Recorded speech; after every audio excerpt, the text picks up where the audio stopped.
আমি 495 পেয়েছি।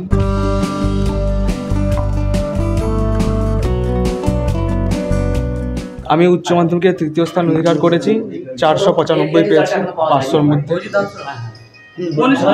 Arambagh high school. কেমন লাগছে যখন শুনলে? ভালোই লেগেছে। কি হতে চাও ভবিষ্যতে? ডাক্তারি। চাবিকাঠি হচ্ছে সবাইদের সাপোর্ট ছিল, আমার বাবা মা শিক্ষক শিক্ষিকা সবাইদের সাপোর্ট ছিল, তার জন্যই হতে পেরেছে। আর ঈশ্বরের আশীর্বাদ অবশ্যই আছে। আচ্ছা, কটা টিউশন মাস্টার ছিল? 7টা ছিল।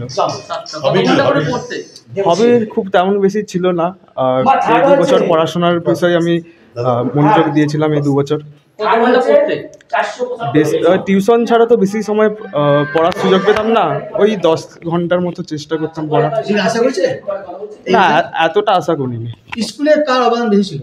স্কুলে তো শিক্ষক শিক্ষিকা মহাশয় সবাইদেরই, আমাদের হেড স্যার সবাই, বিকাশ চন্দ্র মহাশয় সবাইদেরই অনেক অবদান রয়েছে। বাড়িতে সবচেয়ে বেশি সহযোগিতা কে করেছে, মা না বাবা?